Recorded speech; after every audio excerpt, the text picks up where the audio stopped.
Ladies and gentlemen, I'm proud to announce that finally history has been made. We are so lucky to live in such a timeline. No, we have not lived in the timeline when they invented penicillin or when they invented the automobile or when they discovered the new world. No, no, no. This is even much better, okay? Like, progress has been made for humanity with the shepherd of the Democrat Party, of course, from where all wisdom and human achievement comes from, the party of basic human decency, where you have the boot sex in the Senate and you have La Cocaína in the White House, and they're bringing us something very important. Apparently, an immigrant from Hong Kong becomes the first non-US citizen appointed to San Francisco's election commission. Amazing, isn't it? I mean, this is great. You know, the only question that I have is, would a non-Chinese citizen from the US be able to have, like, such an important function over there? Why not? Why not? Why is China so big at it, eh? Like, Chairman Z, what do you have against the United States? Why can't you put a non-Chinese citizen as head of the election commission in China? You know, because they have local elections, don't they? Why can't you put, like, a US citizen over there? Unironically, I hope that the United States of America lectures bigoted China in this. Like, how can you expect to create the technology, to build a future with green energy, if you do not have the culture to back it up? It's like Star Trek, right? It's like Captain Picard said, that until humanity leaves aside their grievances and joins hands and becomes together, you cannot discover warp travel. So, like, we can't discover warp travel if China holds us back. China, you need to put an American citizen in an equal position of power in your country. Like, show mutual respect, show understanding. You know, if you're not capable of doing it, I suggest you get the Democrats to lead your nation. Like, Chairman Z should step down and put Nancy Pelosi in charge. And all of a sudden, China is going to enter a golden era. It's going to be a golden age. Nancy Pelosi is going to bring equity to the Chinese people. It's going to be no income disparity. They will benefit from Bidenomics, right? Like, China right now is suffering. They need Bidenomics over there. And you're going to see how the cash is flowing and everyone is happy. But, like, listen to this. Like this is what I love the most. A woman who doesn't even have the ability to legally vote in the United States. I love the fact that they have to use the word legally, right? Like, they don't say a woman who doesn't have the ability to vote. No. This is Fox News. They say doesn't have the ability to legally vote. Why not, though? Why shouldn't she vote? You know, I'm genuinely curious. Like, if you take the Democrats, the enlightened ones, right? And you ask them the question, why do non-citizens not have the right to vote?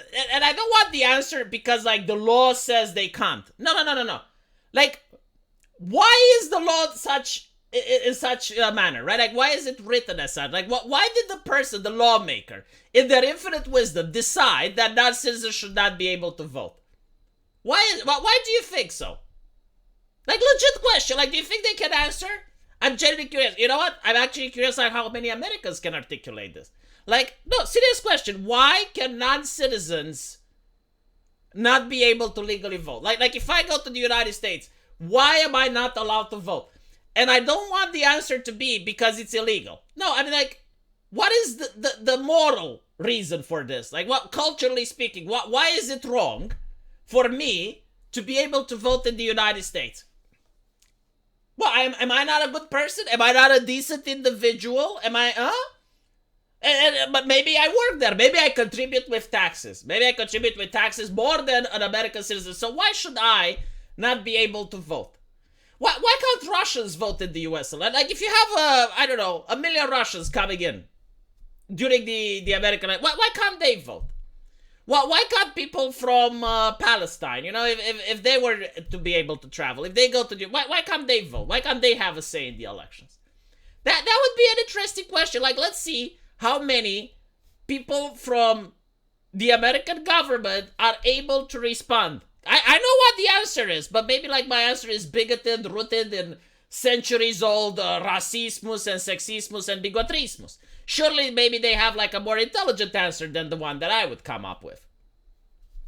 So listen to this, right? So apparently this lady doesn't have the ability to legally vote. She was pronounced as the appointed to San Francisco Election Commission, and basically she says the following: there are always voices inside my head, and I'm like, hashtag grave concern. Like, why are there voices inside your head? That's not a good thing.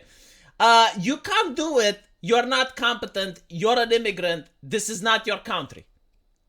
I mean, no one is doubting the competency, right? Like I'm pretty sure that she is a very competent person. And I think that she can do it. Like, that's not the question.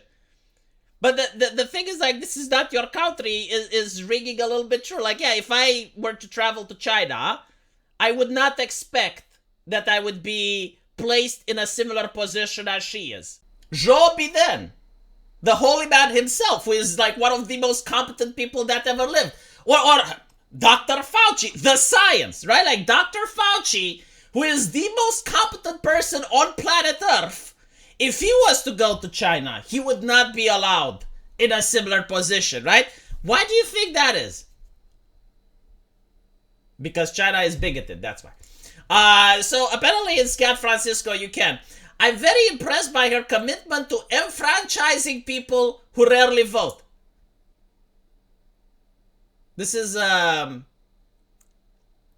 president, right? That what is the name? Aaron Peskin? Yeah, the supervisor of the board. The reason these people rarely vote is due to the fact that they're non-citizens. So her commitment to enfranchising people who rarely vote, I don't know if that's a win when you say it like that.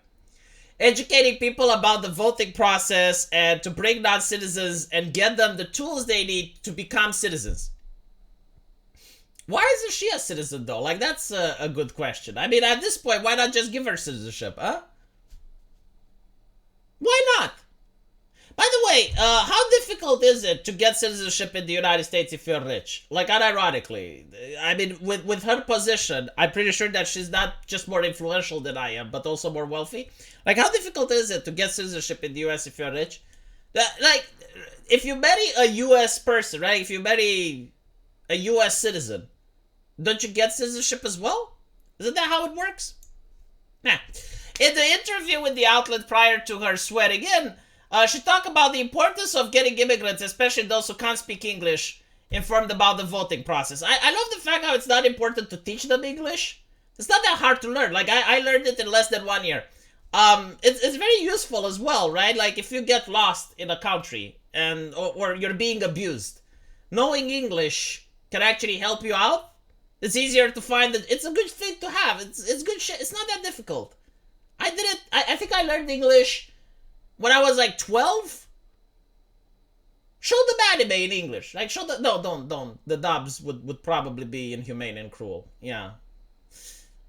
I'm sure there's other ones. Like, show them some English movies from Hollywood or something. You know, like help them learn. Why is it like so evil to help the immigrant learn English? It's almost like it's something cruel.